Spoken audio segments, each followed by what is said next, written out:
Well, hello, everyone. This is John Byrne back again with our CentreCourt MBA Festival. This is our last panel over our 2 days of events.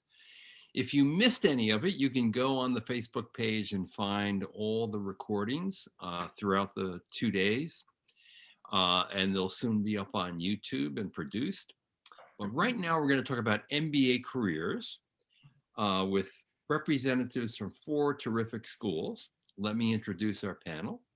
We have Jeff McNish from UVA Darden. He's Assistant Dean of Career Development. Welcome, Jeff. We have Noel Kiewit from IESE in Barcelona, Spain. He is Career Development Associate Director. Welcome. We have Tara Taylor, the double T's. The alliteration was getting me there. My tongue's getting tied with alliteration. Associate Director from Notre Dame's Mendoza College of Business. Thank you. And we have Regina Ragazzi from UCLA Anderson and, of course, Los Angeles, Assistant Dean of the Proctor Career Management Center. So we've been through a crazy period, the pandemic. Your previous graduating class had to surf through probably the toughest part of it. I know that some internships, almost all internships turned virtual, some were canceled. Jobs in certain sectors of the economy became more scarce, particularly in hospitality, entertainment, and a few areas like that. What's it look like for the class that's coming out right now? Jeff, you want to start? Sure. Hello, everybody, and greetings from Charlottesville, Virginia. I'm really excited about the opportunities for the class of 2021 and the class of 2022. We've seen some incredible opportunities, lots of options. Salaries are rising a bit. It's almost like nothing really happened with the pandemic.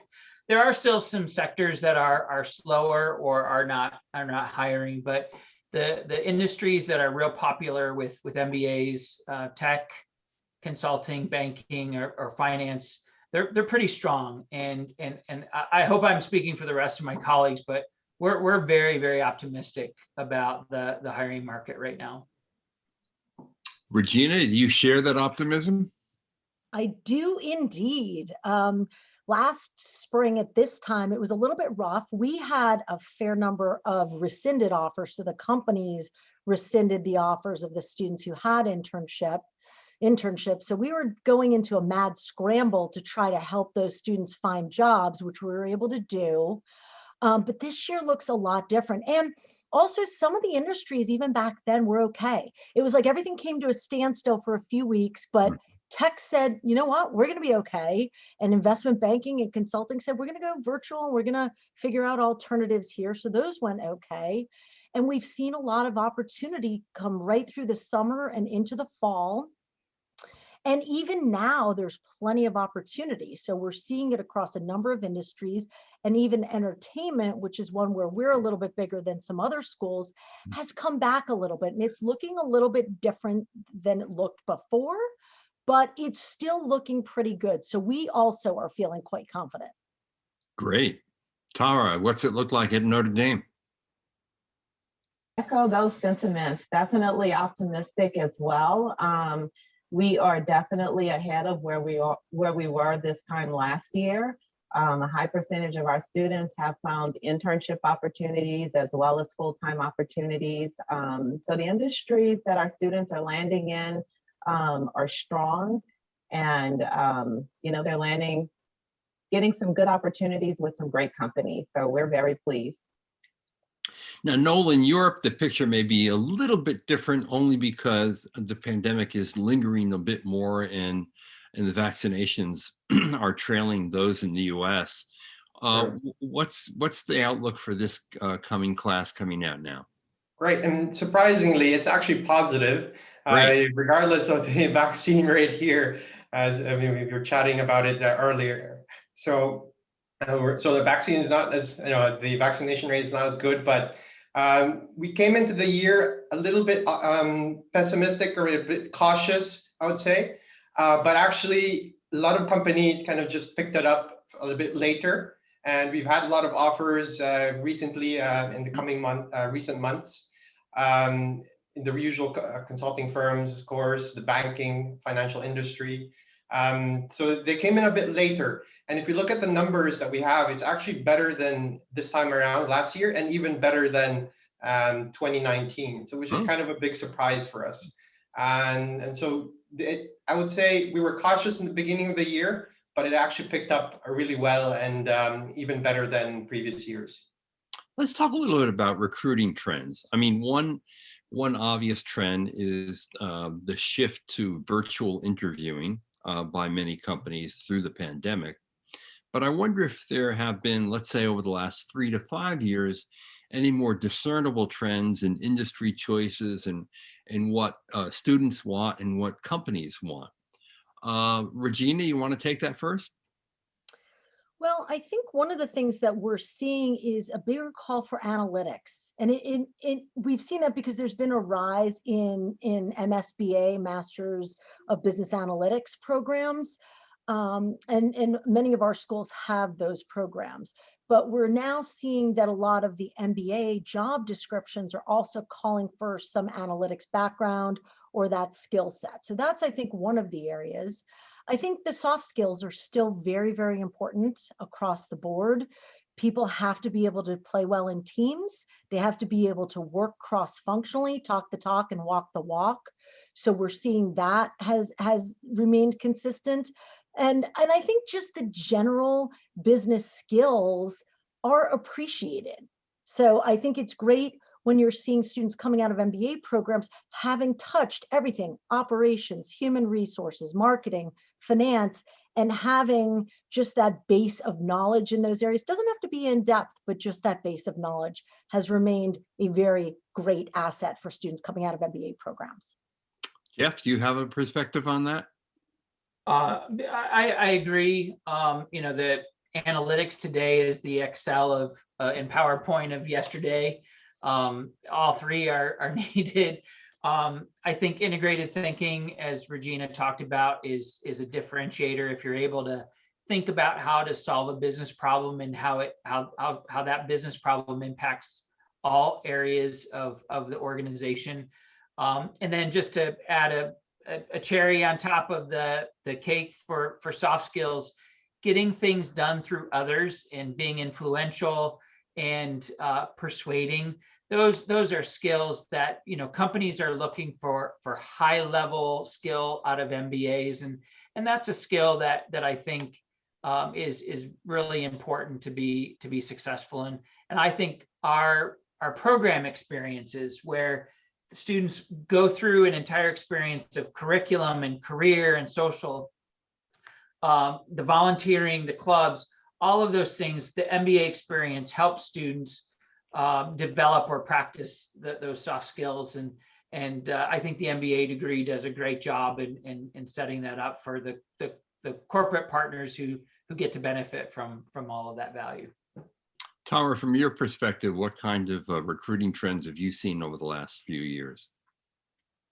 Yes, I would say the same as my counterparts have said. And just to add to what they've said, the communication skills. So I definitely agree the soft skills are definitely important, including communication skills. Also, seeing, even though it's always been, having a sense of being able to be empathetic towards others, but also having that sensitivity as far as diversity, equity, and inclusion is concerned as well. Right. Now, Noel, in terms of the mix of industries that people are going into, has that shifted in any meaningful way? I'd say before the pandemic, let's say tech, digital experience has been, we've seen that trend already. I think what happened with what the pandemic has done is it actually accelerated it by just a lot, right? And what we've seen is that when I graduated from the MBA back in 2016, I worked in consulting, and I expected to just do typical consulting work, working in Excel. But then you just projects after projects, they dropped you into engagements where you have to know how to speak the lingo of digital and technology. And I think that's kind of the pandemic has kind of accelerated that by a lot. Yeah. The other thing is, technology, of course, has become a major recruiter of MBAs. This is something that's evolved over the last 5 to 10 years, rivaling consulting and finance. We're seeing increased numbers of people going into healthcare with MBAs, and increased numbers of MBAs interested in things like social impact. Jeff, do you see those trends as well? Definitely, we see them, and our career center and our program is working really hard to meet the needs of those students. I think one way that we do it is we have very strong connections with our alumni to help make the connections, because they're not the typical sort of pathways in. You don't see a lot of healthcare companies showing up on campuses to do interviews in the before pandemic and even now. But the great part of our programs is that we all have very solid alumni bases, and it's those the alumni help us bridge the opportunities that the students are seeking, particularly in the social and in the healthcare. I'm a big fan of the healthcare sector. I think it is ripe and positioned to bring more MBAs in, because it's a complex business. It's got for-profit goals. It's got governmental or regulation goals that it has to meet, and MBAs bring a critical and complex thinking skill set, and I think the MBA talent can really help advance that. The social part of it, we see a lot of interest there, and again, it's complex, and there's a mission element to it, which is a lot of fun and of great interest to our MBAs. I just wish there was a little more opportunity there. It's probably not as big as we'd like it to be, but certainly where there's a will, there's a way, and we see great success in that area for those that are willing to put the effort into it and to seek out those roles. Right. Regina, you have a take on this? So I think for us, we are very tech heavy. So where a lot of schools have a bigger emphasis on finance and consulting, ours is really tech, and in large part where we're located geographically. So what we've seen is less of what might cross over to, the schools of public health or something like that. We've got a big medical school, big hospital here at UCLA, but instead of that, it's more the technology angle. So it's like med tech. We have a lot of biotech and med device companies here in LA, but certainly in San Diego as well, and even to a degree to the north of us. We also see a lot more of that over the past few years in entertainment. So it's a little bit, we will see fewer of the traditional studio jobs and maybe more of the streaming companies, Netflix, Hulu, very, very popular, but also other tech-related companies. FinTech is also growing up. It's still a little bit more like it's a burgeoning industry, and where exactly MBAs play, I think, remains to be seen in a lot of these. But that is the angle and the slant that we're seeing down here at Anderson. Right. And at Notre Dame, obviously, the graduates go into a fairly broad mix of industries and companies. Are there like 2 or 3 companies that are most popular right now with MBAs that they really want to work for? I'm finding that a lot of our MBAs are excited to work for the companies in technology like Amazon, Microsoft, IBM. And also, in terms of healthcare, like Johnson & Johnson, that's another popular one. And for some students, I mean, we have a couple of students who are doing internships with Proctor and Gamble. So consumer products goods is still strong as well. Right. And what about in Barcelona? In Europe, right? So especially for the healthcare industry and the social impact industry, I mean, we'd like to look at it as both. There's on-campus search and off-campus search. And I think for healthcare, there are still, let's say, the structured MBA programs that many schools, pharmaceutical companies have, like Roche or Novartis, have these structured programs. But what we've seen is that I've actually opened up to not just MBAs, but other programs. It's becoming more challenging, I would say, because they're diversified their reach, right? And so what we worked a lot with students is that it's not just you can't just look at this as submit your CV and wait for an interview. So we've asked them to be more proactive and go out there and network and basically show their unique value proposition as an MBA student. Yeah, and actually, Noel, in terms of being proactive, I wonder for each of you how early you intervene in the MBA journey. When do you first reach out to your MBA admits to get them involved in the process of career development? From my side, so at IESE, especially consulting, so I handle the consulting sector. We're quite early with that compared to the other sectors, and we actually start reaching out to them in June, and it's more of like a Q&A session just to perhaps just calm them down. A lot of students are actually very eager to start already and preparing for cases, preparing for interviews, and we kind of tell them, slow down, you don't want to burn out before the interviews happen. So we just kind of almost like tell them this in these Q&A sessions, but it's not, it's more of whoever is interested. It's a drop-in session, and it happens the summer before. And then after that, we started in our programs, structured programs in September, October.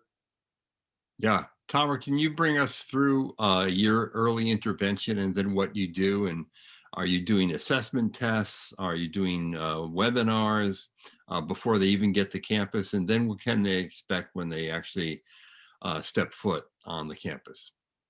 Yeah, so we have our one-year program that starts in June. And then, of course, the two-year students will start in August. And we've already started incoming calls with those incoming students. And so it's an initial 30-minute call to help us to connect with the students, to get to know them, to let them know what services we offer through the career development department, and get a sense of what they really want to, why they want to obtain their MBA and what they're looking to do post-MBA.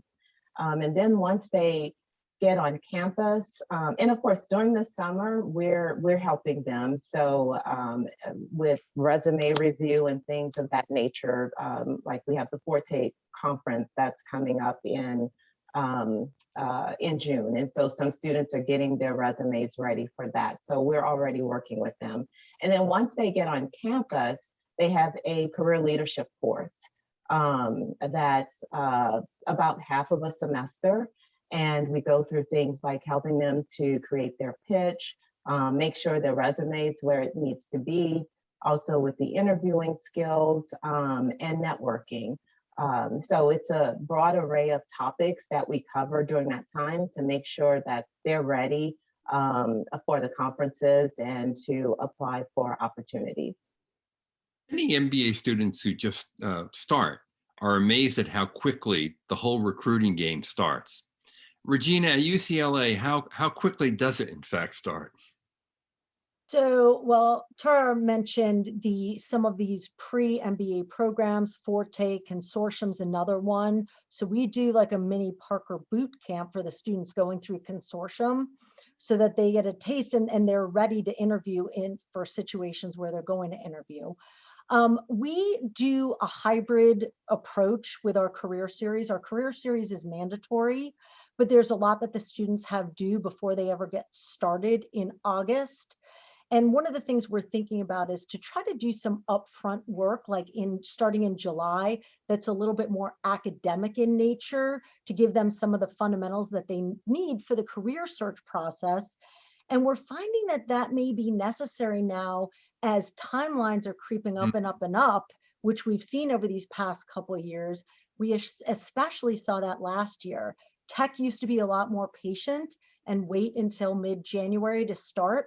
but we saw a lot of tech interviews even happening in November and December this year. Our investment banking has moved up to December. So it's really important that we get people started. So we sent our first email last week, and we'll get them rolling with videos around resumes and 30-second pitches so that when they're here, granted, they're not going to be perfect, but they're ready to start executing and doing more drilling than learning. Yes, and it's definitely true that things start awfully early. In fact, so many companies now have pre-MBA programs. Yes, they do. Certainly all the big consulting firms do. Jeff, how early do people in a more typical year, meaning non-pandemic times, start coming to campus for info sessions? Yeah, we're a case school, and many of our students have never been a part of that type of experience. And so we take a perspective that students have to get into the rhythm of that to be successful in the classroom. So we ask companies to, and this won't be dramatic, but we ask companies to stay away for a couple weeks. That's probably the best that we can keep them away. But a couple weeks so that the student gets used to the experience. They get to build relationships with their classmates. We run a second year coach or peer coaching program. In that 2 weeks, the students are getting to know who the peer coaches will help them in the job search journey. So there is a buffer. It's not as long as I'd like it to be, but once that 2 weeks passes, the game is on, and everybody comes in mass, and the experience definitely changes. But we do our best to hold them off as long as we can. It's a high class problem to have, I guess. But it just shows that and I think this is true almost at any business school, is that the companies are really excited to get to know the students and have a decent period of time to seek out who's really interested and learn more about them before they jump into the formal selection process with interviews later in the year or into the early January. Jeff, if you had to guess how many people really know what they want to do when they first arrive in Charlottesville for the MBA program, what percentage of your incoming cohort really knows exactly what job they want when they step foot on campus? Well, we've been talking to our incoming students for 2 weeks now. We have a summer program, and in that conversation, we asked them kind of what they're thinking about right now. I would say between 60 and 70% will confidently say, Jeff, I'm going after consulting, or my career goal is a job in the tech sector. I wish that we could offer more time so that they could explore, because many of them say, I want consulting, for example, without having done the deep experience that they'll get when they show up on grounds, where companies are coming and they're getting to meet. They may have done an informational interview here or there, or they've read some things online, or they've heard from one student maybe at Darden. Because I think you only get to do the MBA once, and you really should embrace the experience to explore. But I think through our interview process for admissions and our selection process, we're nudging them to kind of articulate a goal. And that's what gets us to the 60, maybe closer to 70% saying, I know what I'm going to do. The fun part is that there's between maybe 25 to 30% that say, hey, I'm going to a great business school. I'm going to explore. Please help me explore. And I can't wait to do that. And those students are really fun to work with, because you get to bounce ideas off, and you get to see where they're passionate about, the areas that they're passionate about, and then really watch them navigate the whole process, and then watch where they land. And I think that's one of the great parts of our job, is that we get to see students develop in real time and really see how they achieve their goals. Right. Now, obviously, the vast majority of full-time MBA students enter a program wanting to use the MBA to make a career switch. Some may want to switch industries, some disciplines, some geographies, some all three, to do the so-called triple jump. Tara, why is an MBA ideally suited for people who want to make that kind of transition? What is it about the MBA experience and the journey that allows someone to move from finance to consulting, or from consulting to tech, from operations to marketing, from one part of the world to another part of the world? What makes it so special, a tool to allow that to happen? Yeah, I think it's a combination of things. I mean, first of all, in the MBA program, we're laying down a solid foundation in business principles. So all across various functions, right? And so even if a student concentrates in one area of business, they have this broad foundation that that allows them to apply those skills to other roles if they decide to in the future. And then also the MBA is about developing those leadership skills, which will be important regardless of which functional area they decide to pursue. And I think another reason that they're able to make the transition smoothly is that in getting the MBA, it provides, there's a professional network that's developed while getting the MBA that they will take with them post the MBA as well. And in the future, that's going to give them access to additional job opportunities as well. Right. Noel, what percentage of your students do you think switch careers through the MBA? Switch careers, a triple jump, or just switching? Even just one change. One. Could be the industry or discipline. Right. I don't have a percentage in mind, but I would say it will be more than half of the students. Mm-hmm. Many of the, I think, like Tara already mentioned, why an MBA is a great place to switch the careers, and I think we have that. Let's say a lot of people doing that, and they do look at the MBA as a way to experiment, right?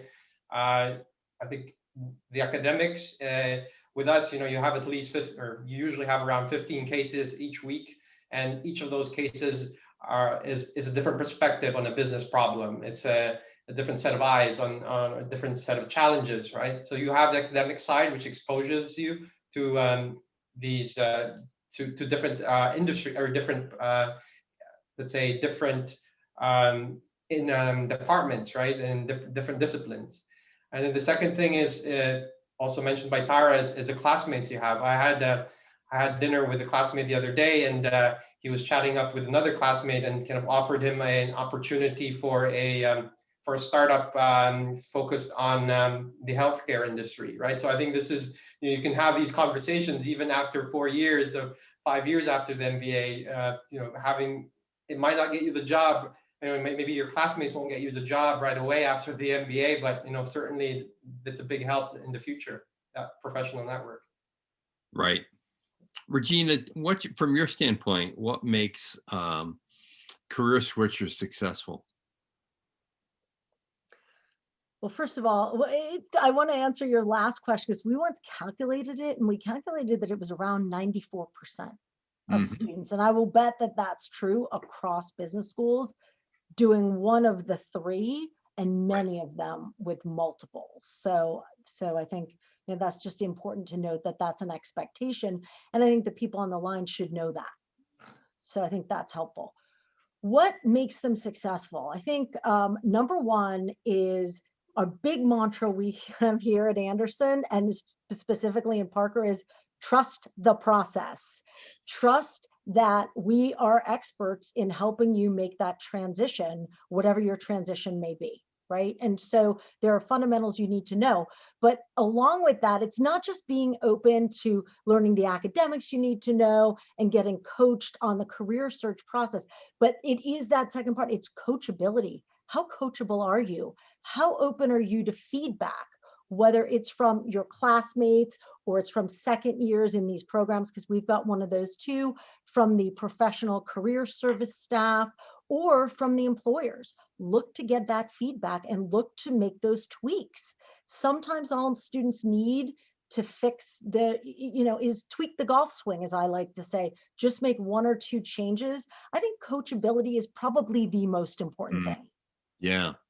I think your point of trusting the process is a very good point, and I know why. In high school, you get a guidance counselor who's overworked and does nothing for you.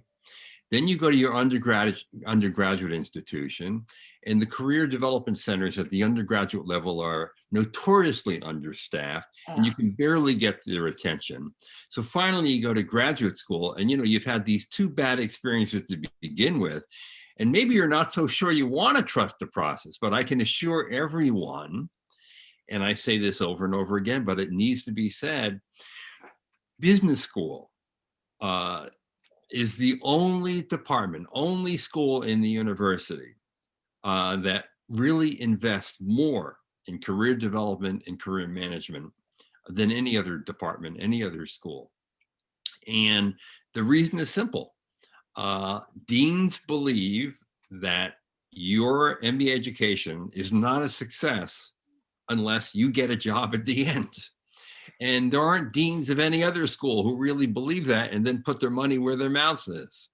And that's the big difference in why you should trust the process. Okay, so Jeff, I come to Charlottesville, I'm a new MBA student, and I know exactly what I want. So I walk into your office on day one and I say, I want to work for McKinsey, and I want to work in their San Francisco office for technology clients. What do you tell me? I tell you that you picked the right business school to come to for a career in consulting, and I tell you to trust the process. No, all jokes aside, I make sure that the student understands that, and I hate to call it this, but we kind of have a machine when it comes to banking and consulting recruiting. We have a pipeline of corporate partners that is strong and loyal. They have a process that is already planned out before. We're planning it out right now for the next incoming class. We have a student organization that has already made plans to train and educate. We've got the second year coach program that means that there will be probably 40, that might be a little high, 25 to 30 coaches that worked at McKinsey over the summer who will then come back and help the first years sort of navigate that process. So we make sure that they understand that there's kind of an obligation to go through a process to get there. And I also say, have fun while you're doing this too. Like I said before, you only get to do the MBA once. Do some exploring. If you're set on that specific San Francisco Tech McKinsey role, there's a path to get you there. And in some cases, you might have two shots at doing that. If the internship doesn't work out, maybe there's an opportunity in your second year to pursue that goal. But what I say is we've got a process, and let's partner together, partner with the Career Center, partner with the program to navigate the path or the journey to get you to the interview, and then the interview leads to the offer, and then hopefully a great summer in San Francisco. Hopefully you don't get the McKinsey San Francisco and they put you on a tech client in Austin, so you're flying out of San Francisco to Austin, Texas every week, and your only time in San Francisco is Saturday and Sunday morning. But there definitely is a path forward, and I think incoming students navigating the plans that their schools have laid out for them for their career goals is definitely a must-have for somebody coming in, because as you mentioned, business schools invest heavily in the Career Center and in the talent, and our job is to really help the students get to where they want to go, and whatever it takes. And Jeff, you forgot to mention that your current dean had been a senior partner at McKinsey and spent his entire first career at the consulting firm, which can't hurt my chances of getting that in that San Francisco office at McKinsey. Now, Regina, I show up on your doorstep and I make it even more complicated because, you know, McKinsey, at least they recruit hundreds upon hundreds of MBAs every year. And this year they're telling me that they're going to recruit the largest number of MBAs ever in their history. But Regina, I want that job at Disney. Yeah. What do I have to do to get it? And what do you tell me? Yeah. Well, one of the things I think is really important, I've been saying this for the better part of a decade that I've been in this role. One way to think about the MBA is not so much as a 2-year experience only, but a 4-year experience.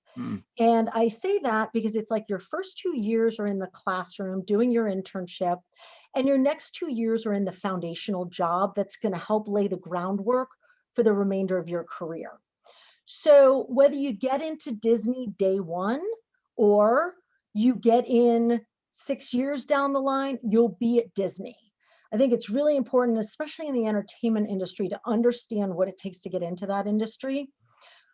Early on in my career, a lot of people came to business school and they're like, well, I'm dying to be a director or producer. And we're like, go to the film school. It's a great film school here at UCLA, but we're here for the business of entertainment, right? And so students we have to get them to understand that.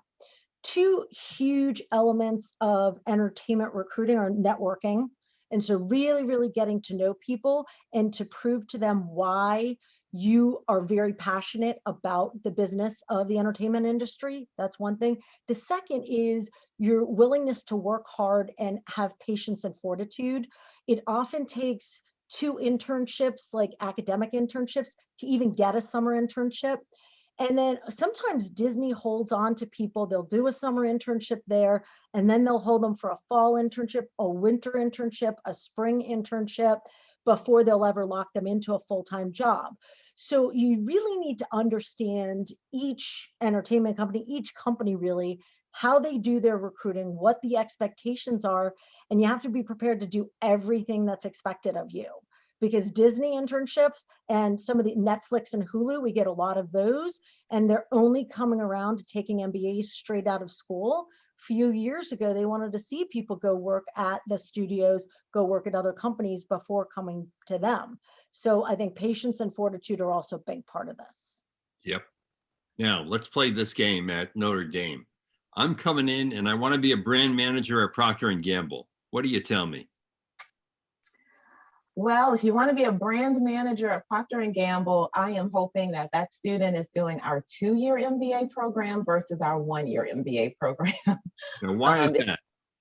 Especially if they don't have any experience in marketing, because they'll get the coursework during that first year and then have that internship during the summer, which is really going to help them to pivot into that brand management role at Procter & Gamble.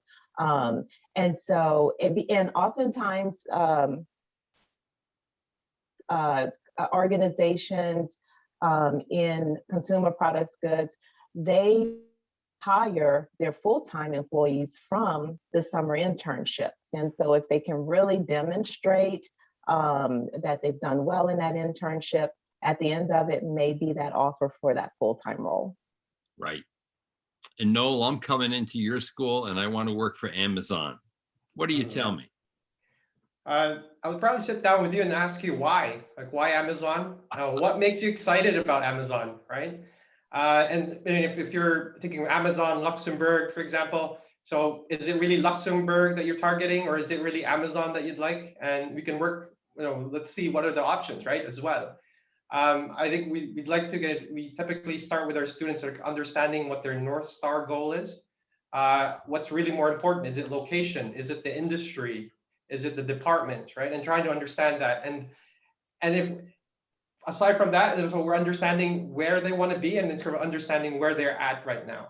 So if we see what are the gaps, right? So say consulting, let's say you're coming from a humanities background and you've worked in, let's say, advertising. There's perhaps there's a gap there of numbers, for example, working in Excel, crunching making the PowerPoints. There could be gap there, and say, let's work on that, right? And if you want to be consulting, let's say you don't get the summer internship in consulting, what could be the stepping stone to get into that? So perhaps you could be doing an internship in a industry where math is quite heavy. Let's say analytics is involved. So we kind of try to move them away from, let's say, just having a really, really narrow goal and try to also widen it up, because I think a lot of students realize that there's actually a lot more opportunities out there than just maybe the opportunity they saw in the beginning.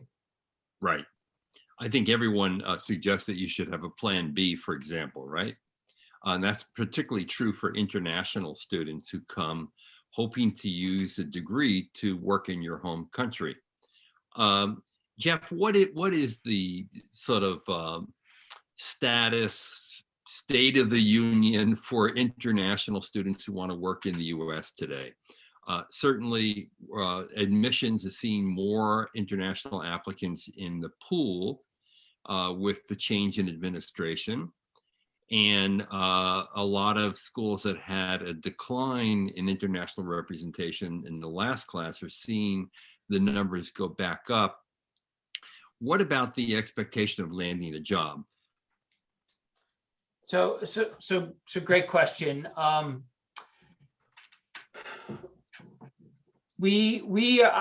breathing, my team's breathing a sigh of relief with the administration change, because I think the former administration has sort of put some stress on the system about what they could do or were doing. And that seems to have relaxed a bit, which I think creates a confidence of our international students that is different today than maybe a year or 2 years ago. And I think that's a big part of the equation for an international student who's pursuing a career in a different country. And so I enjoy seeing the confidence of our international students rise in not only the program experience, but in the career journey. I think our outcomes are definitely there for our international students. That's part of the optimism that we have. We roughly, out of the class of 2021, there's probably 30 students that are still looking for their or have not accepted an offer, and half of those are international and half are US. And many of them, the reason they're still looking is that they're targeted. They've got a very targeted search. And I think that the U.S. job market is ripe for international talent that comes through, our business schools. I think we do a great job in preparing, and we're enjoying this newfound confidence that I think is really helping. The challenge with international students is right now there's maybe a handful of industries that are really open to what I would call on-campus, or in our case, on-grounds recruiting, where they will show up, companies will show up and interview on grounds, and it's the consulting firms, it's the tech sector. So if an international student is looking for a career journey that involves kind of going through the career center at a business school, you may be limited because it's the consulting firms and the tech companies that are showing up and doing the interviews.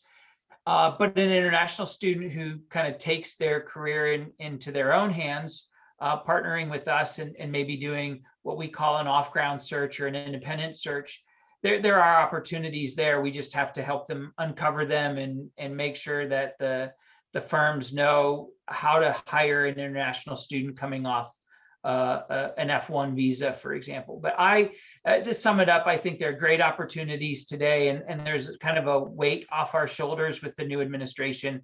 And I think the confidence that our incoming students have, or our current students have, is really helping land more opportunities here in the States, which is where many international students have their career goals post-degree.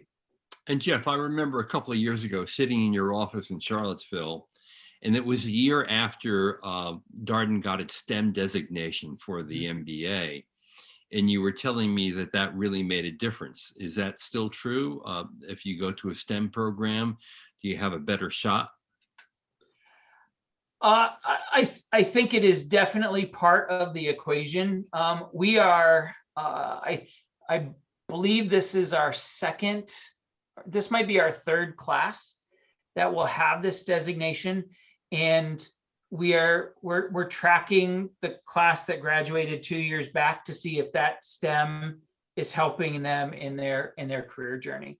The pandemic period, this last 14 months, sort of dampened the enthusiasm down because no one really knew what was going to happen.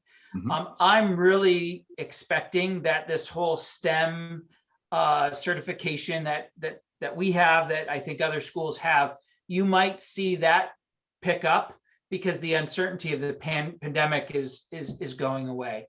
So we're tracking it. I think the STEM specialization does help train the students in the more technology, science, analytics, which, as Regina said, is a core MBA skill, probably more so today than ever. And so it doesn't hurt to get it. And it certainly, I certainly think that as time goes by, we will really see that there was great benefit for our business school, for Darden and for other business schools to do this, to really give the students a chance to demonstrate what their abilities are for a U.S. company.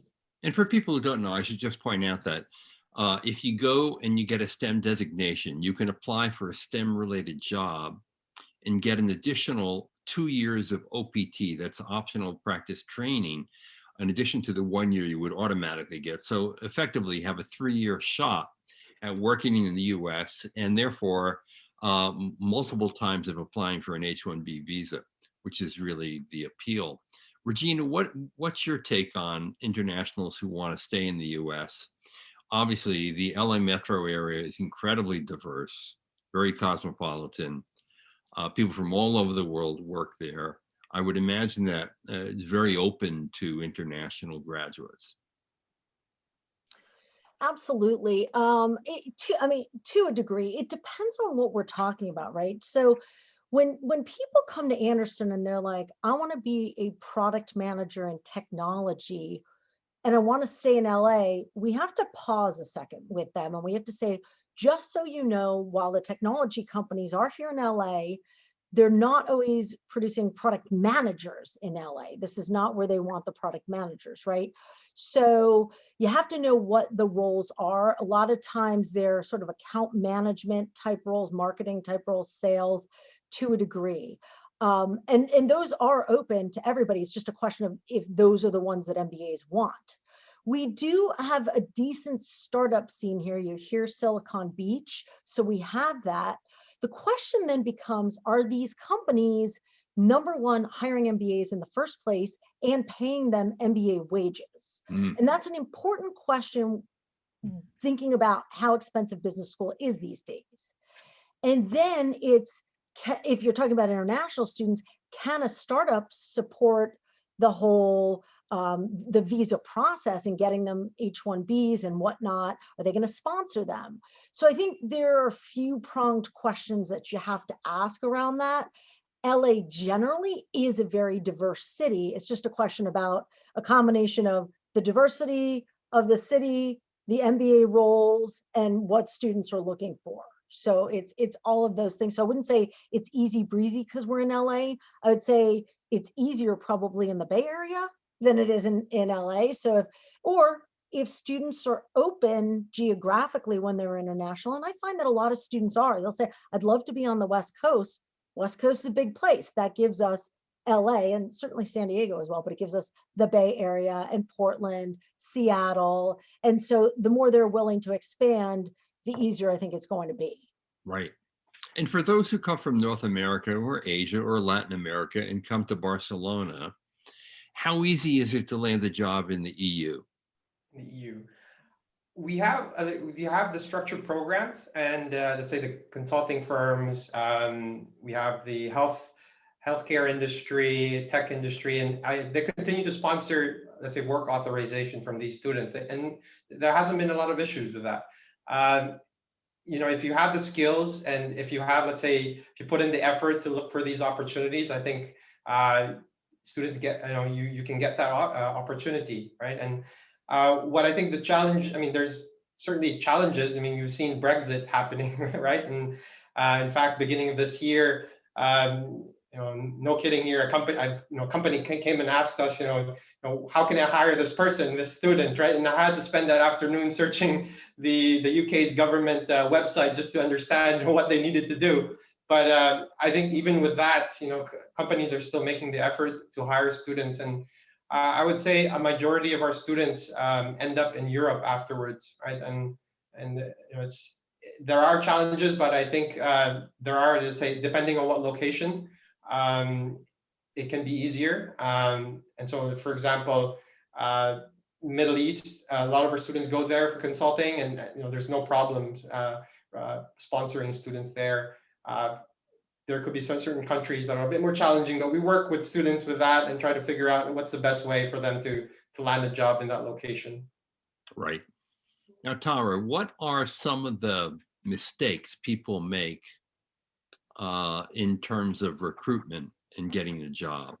What are some of the common mistakes that people are likely to make? And this is a chance to get it right, right? Mm-hmm. Yeah, I think a big mistake is being too narrowly focused. So you mean when I come to you and say I want that brand management job at P&G, or I go to Noel and I want the Amazon job, or Regina, I want to work for Disney, or Jeff, McKinsey? Mistake number one. That's right. I mean, be open. Be open to different functional areas. Be open to exploring different industries. In terms of international students, have a plan A, B, and C. Just to make sure that at the end of this journey, that you have an opportunity that you're interested in. So yeah, I do think, and then also be flexible in terms of geographic location. Of course, we know that some students have a reason that they want to be in a particular area. At the same time, if they have that flexibility, that opens up more opportunities for them. Right. So be willing to try a new place. So I would say those are the biggest things. It's just being too narrow. The biggest thing is being too narrowly focused. Noel, what mistakes do you see? I would say not recognizing that there's two types of job search. There's on-campus job search and off-campus job search.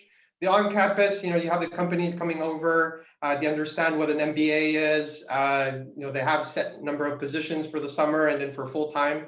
I mean, I think it's great if students get the job there. It's quite, let's say, straightforward. And it was mentioned earlier, you have the process, you can trust the process.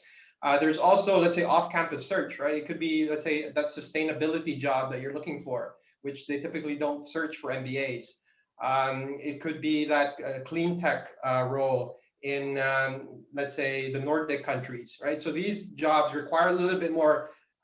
Students need to understand it's more of a marathon in this case, right? That it takes a lot more time, and you want to have, let's say, enough runway to be able to keep that job search maybe a couple of months after the MBA even, right? So we can, because networking takes time, and part of that, some of these roles require that connection, and for them to understand what an MBA is and what your value proposition is. Regina, what mistakes do you see? Throwing spaghetti to the wall. So when student searches, they start to panic and they're like, I've got to apply everywhere. And they send out 50 or 60 applications. And then they're like, okay, I just got an interview in brand management. And I also got a tech interview. And oddly enough, I got an investment banking interview, and so that happens all the time. I have a colleague and people call me, they'll be like, Chris, I got a McKinsey interview. I haven't done any casing. What should I do? The interview's tomorrow. And it's just like, right? So you've got to take a methodical approach, and and I certainly agree with Tara that you can't go too narrow, but you can't just panic and apply everywhere, because then you won't be able to put the time and the effort into understanding the industry, the company, the specific role, into doing some informational interviewing so that you've got a lot of good information when you go into an interview, of prepping against the job description. So, I mean, there are a lot of steps to this process. Again, you've got to trust the process. And when you start to apply to everything, that means that you're not doing that you are just panicking and hoping for the best. And I guess to a degree, it would eventually work because the law of numbers kind of works that way. But boy, is it going to be painful in the process. I mean, people get very, very discouraged and demoralized very quickly when they start doing that and don't see the effects of it, a good effect of it. Yeah, good point. Jeff, do you have one of these? Just the mistakes that I see is that an MBA comes in and they follow. I call it following the herd, and we all know it's no secret. Tech hires bunches of MBAs, consulting hires bunches of MBAs, investment banking firms hire a bunch of MBAs, and students will give up on their career goal to follow that path. And don't get me wrong, all three of those sectors offer a great foundation for a post-MBA career. But it's a big investment if it's not right for you. It's a huge risk if it's not right for you.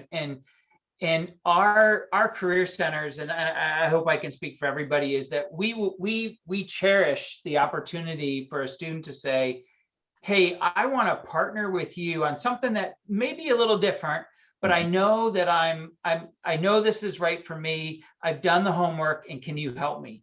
Those are the great experiences. And so my advice would be, know who you are, do your research, follow your passion. And if the tech sector is right for you, go for it. But if you're not quite sure that's what you want to do and you've got something else in mind, work with your career center to validate your idea. And if it works out, then go for it. You're getting an MBA as a timeless degree, and there will always be a chance to take your graduate management education and pivot if you want to do it. That's one of the hallmarks of the MBA degree. And I just wish more students would take a second, stop and smell the roses, if you will, and really think about what they want to do and then pursue that goal, as opposed to sort of falling in line to the big processes that we all run and watch, things just fall into line. It's a big world out there with lots of really exciting opportunities, and find the one that's just right for you, and don't follow the herd if you don't have to. Good advice.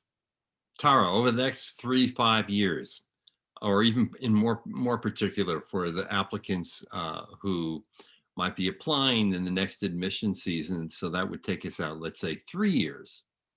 What do you think the outlook for jobs 3 years from now is going to be? I know this is a bit of asking you to be a forecaster or to look into the crystal ball, but what do you think people can expect in 3 years? I think, yes, this is a crystal ball, John.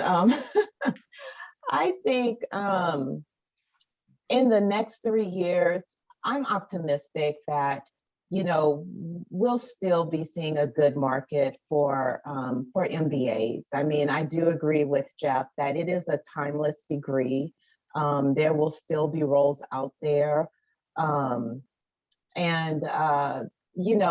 there are some rough patches as far as the economy is concerned, and we don't know what the pandemic holds, I would think overall students who have gotten their MBA have fared better in their positions than a lot of positions that are out there, though some industries have been impacted greatly. But yeah, so I think that, and I think it's just important to really reiterate what we've all been saying, is that the MBA allows you to be flexible and to adapt as necessary. And I think if students and alumni, of course, keep that in mind, and have a broad mindset about opportunities and how well their skills are transferable, that will continue to add to the value of the degree from their perspective and overall. Yeah. I mean, that speaks to the enduring value of the degree over the long haul, not merely when you graduate with it and these new job opportunities are available to you. Business is not going to get simpler. Business is going to get more complex, more sophisticated, requiring more analytical skills. And the more highly developed you are as an individual, the better off you're going to be. You don't have higher education, you're going to be replaced by a computer algorithm in the next 20 years, okay? This is why higher education is so important, and the MBA has had such enduring value.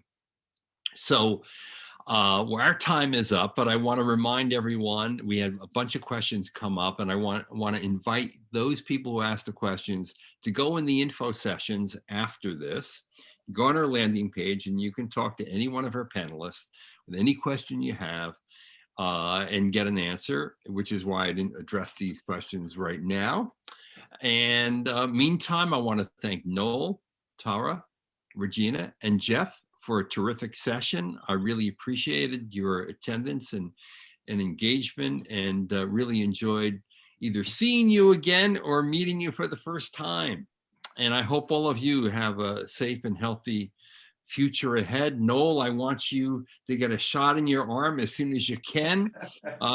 We're hoping you do. And we're really happy to be vaccinated. And, you know, things are opening up. It's, and the wonderful thing is, for the fall, I think people are incredibly optimistic about returning to normal at many campuses.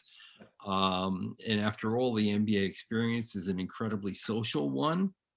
And the people who had to go through and make some sacrifices as the disruption occurred,